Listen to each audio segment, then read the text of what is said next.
message. The future is not set.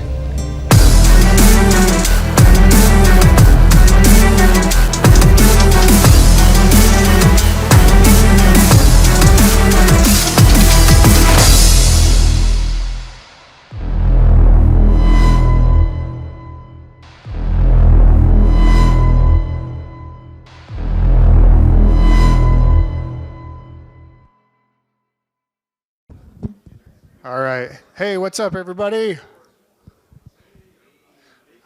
All right, let's get moving, if you all don't mind. Hope you're here to learn about conditional access and Entra. Thank you for hanging out with me until 8:30 at night. I've told everybody so far that I've met today that this time yesterday, I was in my pajamas and ready to fall asleep. So I am going to try to be as energetic as I may have been like 4 or 5 hours ago. Like our previous speaker, I'm really excited to get over to the casino party and drink several beers. So, but before that, I'm going to try to teach you guys a few things. I'll kind of whip through this and take some questions at the end. So without further ado, as our keynote speaker showed, you shouldn't show pictures of yourself apparently, so I whipped this up real fast. That's not me, that's Johnny Christmas. But who I am is Brandon Colley, or Tech Brandon. You can find me on Twitter, on LinkedIn, YouTube, GitHub, all the good stuff. So I am a father, I'm a husband, and I am a founder of a small business that is B&R Consulting.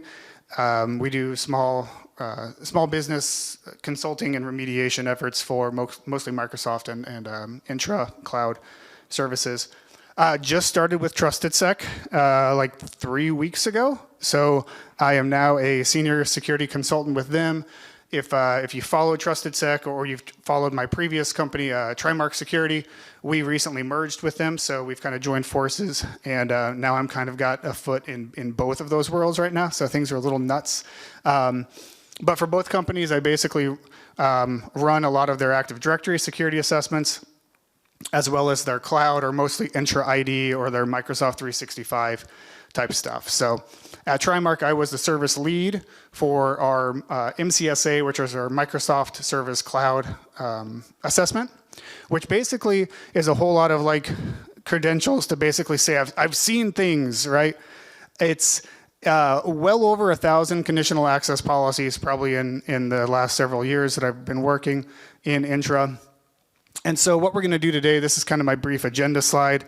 We're just going to walk through a few of the common misconfigurations that I've seen, something that hopefully you don't have in your environment, but if it looks familiar, hopefully you'll learn something with that. I'm going to walk through also why that matters.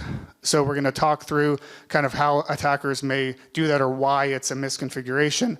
And then we're going to talk about what you can do about it. So the most important stuff is how you can find some of these holes that exist in conditional access. So without further ado, let's walk through our very first one, which is one that I love to talk to people about. So we're going to do, I know it's 8:30, but I'm up here, you guys are in here. So we're going to do some audience participation. Woo! Okay, so raise your hand if you think 126 conditional access policies is too many policies. Everybody's hand should be raised. Guess what? Because Microsoft only allows 195. So if we cut that in half, being a little bit more realistic, 98 policies, probably still too many. We cut it down. I saw some heads like yeah, 66, okay, 40. Some people I asked said less than 20. So we're kind of all over the place, and that's fine because the real answer is it depends. Because we are consultants after all, right? The reason it depends, at least in my opinion, is that if you do things really, really, really well, then 60 plus into the 80 policies, if they're really well managed, can be fine if you really know what you're doing. If you're following this picture on the right-hand side there is based off of Microsoft's Zero Trust Conditional Access. They use personas. So if you use global policies and you've got all these personas, that actually puts you at exactly 66 policies that exist in their Excel document that you can download. So I like to say we're kind of in that space of between 40 and 66. You know, you can deal with less. It kind of depends on size of an environment and stuff like that.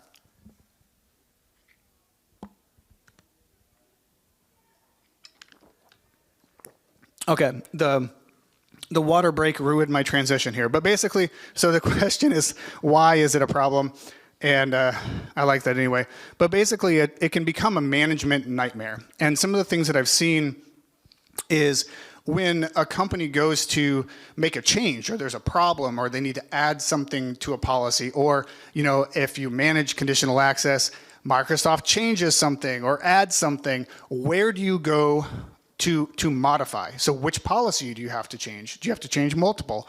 Or even worse, maybe just add a new one, right? So I had a tenant recently whose policies really looked like they were written like they came in as help desk tickets. So it was very much this person, this application, this block rule, or it requires MFA, and under all these conditions. And really, I think the best thing that we can do is continue to try to lean onto that privilege, the least privileged documentation that I talked about. I'm going to link that at the end. I've got a bunch of resources that I'll share with you all too. But I don't have time to dig completely into that right now, because I could probably do 30 minutes on just that. Next one that I've got is probably my favorite one. So this is the requirements for administrators to use MFA. This one I like to point out that Microsoft was nice enough to give us a template.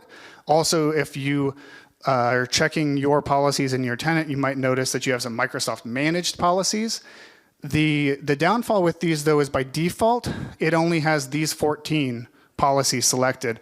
And I'll tell you, in every single tenant that I've looked at over the last year and a half, it's only these 14 policies that are in all of those conditional access. So what I'm here to say is we need to add some. Anything that you're using, but also I think anything that's considered to be a highly privileged is going to be important. So adding things like at least these 9 is what I would recommend. So authentication policy administrator, directory writers, external identity, and then certainly the hybrid identity admin, which in my opinion is one of the most privileged roles that exists, because it gives access to manage all things that are the connection between Active Directory and Entra ID. And so if you're using any sort of Entra ID sync, it allows you to modify settings in there, password hash sync settings, pass-through authentication settings, seamless single sign-on configurations, so all the good stuff. The other one that I found really interesting is the Intune administrator is not included by default. However, SharePoint and Exchange administrator are, and I don't know how they're different, but I'm here to say add Intune administrators, and then as well as some of those other ones. I'm going to keep on this slide for just 1 second too. So Microsoft does determine, if you guys noticed that they've done this recently, where the specific permissions that are granted to some of these roles actually make them tagged as privileged. And I like that, but I also don't think it's something that we should really fully trust. And this is part of the reason why. It's because only 6 of these are considered privileged. And the top one that's not, the authentication policy administrator, that actually gives you tenant-wide access to modify MFA settings as well as update the banned passwords. So that seems pretty darn privileged to me.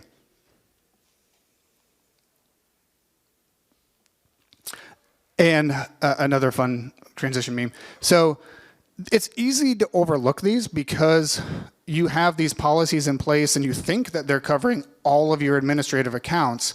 But in all of the reports that I do, I look at those specific accounts instead of just the roles. And I look and see what kind of MFA are they configured for. And what I find is that they're usually weak MFA methods, if any. I find some that are not even registered for MFA. So I question how they're logging in at all if they're supposedly following this requirement to use multi-factor. So this one's another fun one for mine. This one kind of goes back into my sysadmin days. I was a systems administrator for about 15 years prior to doing security assessments, and named locations, that was loud. Named locations, and now they're changing them into like networks and locations and stuff like that. This is where you go to configure your IP scopes as well as any of the countries that you may either want to explicitly deny or make sure that are set as trusted locations. And I posed the question to AI, and I actually did this back a long time ago, and asked AI, hey, remind me how to subnet, because I've forgotten, because I'm out of things. And it told me, go look at an online calculator. So AI wouldn't even subnet for me. It doesn't even want to do it anymore. And I said, well, how about a diagram, AI? How about you help me out? And so it gave me this diagram, which was gibberish, and I thought was very appropriate. So I'm not here to poo-poo on location policies because they're great. I feel like they're relied upon maybe a little bit too much. And what I'm here to say on this misconfiguration specifically is look at those subnets and look at the last time that those subnets may have been modified in your environment. Now, I realize that IP spaces, especially public IP spaces, don't change all that often. But as a sysadmin, the only time I looked in Active Directory sites and services, or as a SCCM administrator, the only time I looked at which distribution points were pointing toward IPs was when stuff was broken. It's because we changed IP schemes, we added or removed stuff, and we forgot about the trickle-down effect. So don't leave those open. Don't wait for bad things to happen. Keep an eye on those scopes. Make sure you're using narrow scopes. Make sure you know how to subnet, that you're not using full Class B subnets for when you should be using just very specific IP addresses. And the last misconfiguration I want to talk about is when you use multiple conditions. So a lot of people really like to compare conditional access to a firewall. And so what happens when you configure multiple conditions on the same policy is you're met with something called condition overkill, or here I've created one for an example. This is stuff that I've seen in environments actually quite often, where you have a user risk, which is set to high and medium, and then you have a sign-in risk that is set to trigger on high. And so this is actually per Microsoft best practices. That's what you want to be set. And maybe you want to set a location and say, if you're on a trusted location, my perimeter's fine, that's all good and dandy. But what actually happens when authentication occurs, it must match every single one of these conditions. It is not an or statement, it is an and statement. So when a user logs in and they have a high user risk, which means that they are 100% compromised, but they're from on-prem, this doesn't apply. Right? Whole policy, not applied. This one played a lot better back in August when I gave this presentation, but I'm really glad I got giggles today. So, okay, so now we're going to find the holes. So I've given you some of the misconfigurations, and finding holes, they may be small holes, they may be small little cute holes that we can do. Might take a team of people to actually kind of figure out where these holes are and what needs to be fixed, or there may just be absolutely no way that we're going to find or fix these at all. So we're going to try, and we're going to try with several different methods. This is a busy slide, so now it's going to be a good time to get my throat wet.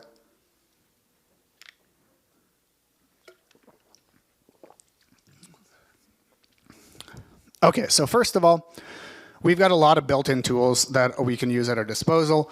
The what if tool is probably the first and most well-known tool, probably my favorite to really geek out and to dig into certain circumstances.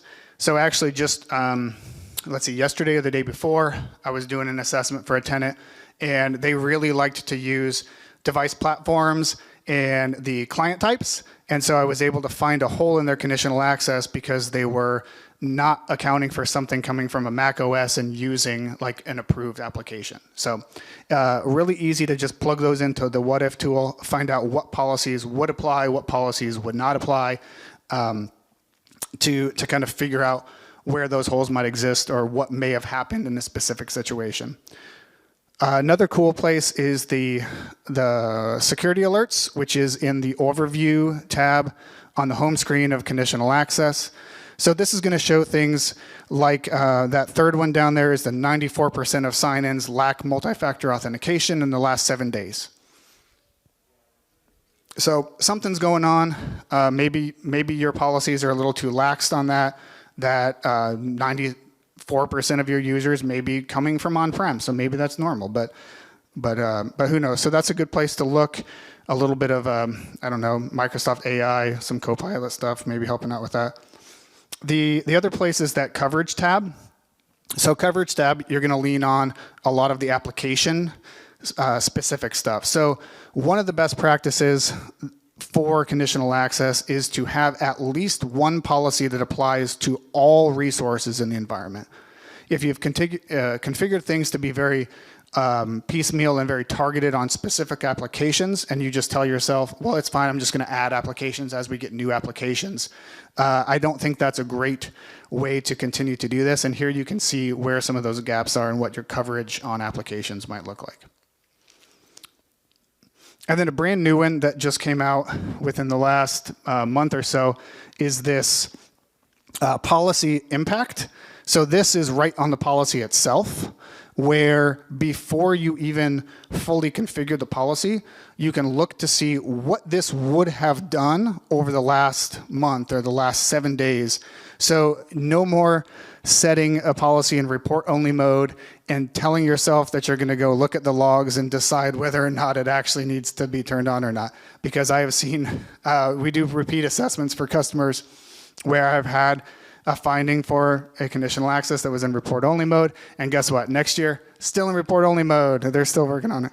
So this is pretty cool to see how something would have behaved.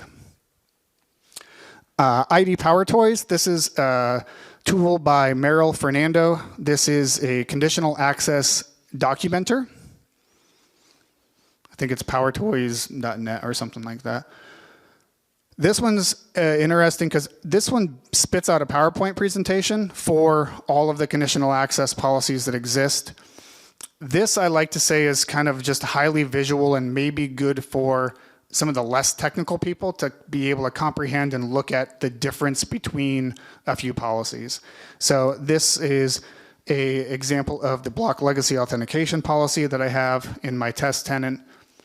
And then here's an example of one that's the require password change for high risk users. Super, super, super simple to run this tool. You can just copy and paste some JSON that'll be spit out from a web request, or you can run like some direct PowerShell against your tenant. So the next cool tool, probably my favorite tool right now, is Meister or Meister.dev framework. This is also built by Merrill, as well as a friend of mine, Thomas Naheim and Fabian Bader. The tool now has 417 checks as of a few days ago when I reran it.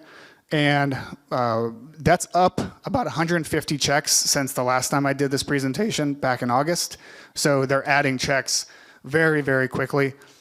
Also, I just double checked, and they're up to 24 of those checks are specific to conditional access best practice. So check out this tool. The way this looks when it spits out is also fabulous. So a passing check looks like this. So this is a check for application coverage that I had mentioned earlier, all targeted apps in a conditional access policy.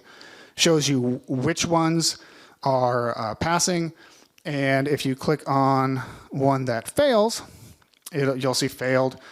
For device compliance, I don't have devices in my lab, so that's fine for me to fail it. But if you do fail one and you're not really sure, like, what is this best practice or what is it, it'll have you a link directly to Microsoft. It'll also give you a link to their website, which is really good at explaining more about the specific test and the details of how to correct it. All right, last thing I'm going to show off is a simple script that I wrote. So this is on my personal GitHub, so github.com/techbrandon. It's called just CAPS. You'll find it. There's not a lot of stuff on there. But this I wrote off to show a few different things that are fairly easy to look at in conditional access. I also like to write code that's easy to read, so I hope that it's easy to read for you. It's also very short, so it's about 200 lines of code, so you're not going to have to work too hard before you run something that you don't necessarily trust. Back as a sysadmin, I really hated grabbing code off of a GitHub repository that didn't have a lot of stars or whatever, and without fully understanding exactly what was being run. So that's the intention of a lot of my code, is I want it to be really short and sweet and to the point. So it's fairly infant stages still, but there are kind of 3 high-level things that it'll spit out for you. So the first is it's going to give some high-level statistics, so information about how many policies exist, what state they're in, are they turned on, off, report only, and then it's going to list all of those policies for you, as well as the last time that they were modified, as well as created date, the state that they're in. And then it's going to attempt to place them into categories. So the categories are based on 13 of the best practices. Most of them are Microsoft best practices. Some of them may be mine, or they come from the Meister framework, or just kind of more general guidance. So this breaks them down into where it doesn't necessarily say that these are good policies, but they're at least trying to do these things, right? So it's at least trying to do legacy authentication being blocked. It's trying to do some MFA checks. And then some of the new ones that I added there on the right-hand side is some of the multi-factor for device join, as well as blocking authentication flows, which is also known as the device code authentication. So if you're all familiar with that sort of vulnerability that has existed for a while, it's now able to be blocked in conditional access. And then what was the last one? The secure registration. So that's one that I also added just recently too. And then the last piece that I'm trying to do more of is actually add a little bit of intelligence inside of this. So I told you that the last screen was what it tries to do. This is digging a whole lot deeper and saying, okay, it does this well, or it does not do this well. So these are 2 of the checks that I've got right now. It's going to look at any of the MFA policies that are targeting the administrative roles. It's going to look at those 14 default roles that I told you about. And then it's also going to compare that against the total number of roles that it's targeting. And so we can see in this top one, it's got the 14 of 14, but it's also got 7 additional roles that it's using. And then some of the other ones are not quite as good. And then the second one, this is one that I also just added.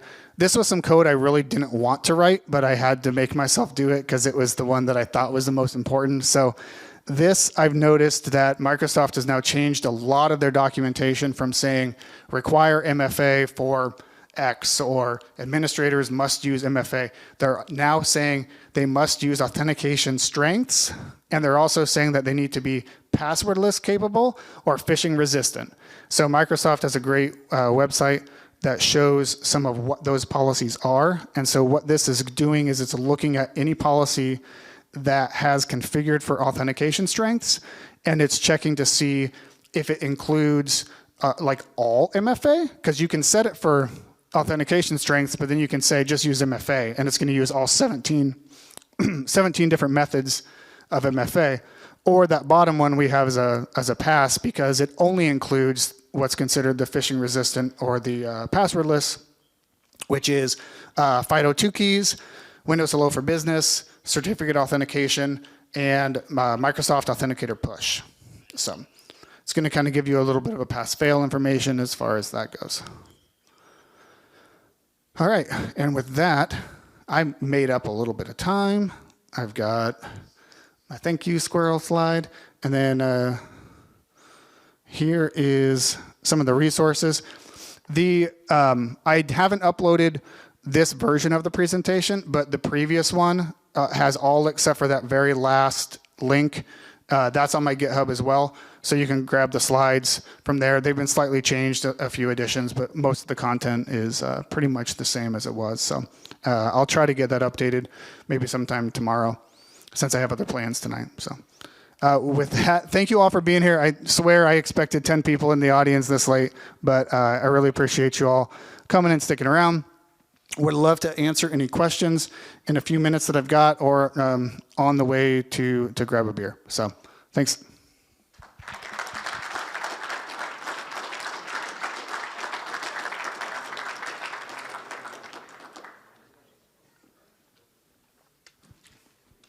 If you have a question, you can raise your hand, or you can come up here. I'm kind of nervous about locking out my break glass account. Like, how do we feel about that? Yes, the question was, I'm nervous about locking out my break class account. So as far as conditional access goes, I like to see it excluded absolutely everywhere. I've seen a lot of customers who really want to obfuscate what the name is. So I've had some that literally name it like numbers and letters that are randomized, and they say, hey, that can't appear in the report. Like, they really want to protect it. Personally, I'm not as afraid of that. That should be detected. So your break glass accounts should always be monitored for login, because if they log in, there damn better well be a fire someplace for that break glass to be used. So if it's getting locked out, I would say same sort of thing. There's a fire that's happening someplace, or somebody's trying to start one, right? Yes. There's an Entra MVP that listed using app registration and Graph API to act as a break glass. So it's not a main user account, but using like certificate authentication stored offline, where they can make graph calls to change conditional access. Okay. I'm not familiar with that, but that sounds fantastic. So mostly a comment. Microsoft MVP has been saying that they prefer to use certificate authentication on a user object, and probably not even a user identity. I'm guessing like an application identity. Application identity to use as a break glass account, because they're able to log in and still get to the Microsoft Graph and leverage and possibly, fix whatever is broken there. To that, I guess I would just say, like, yes, secondary would be fantastic. Yeah, I would say I don't want to do that in a panic. Like, I'm going to freak out anyway. Yeah.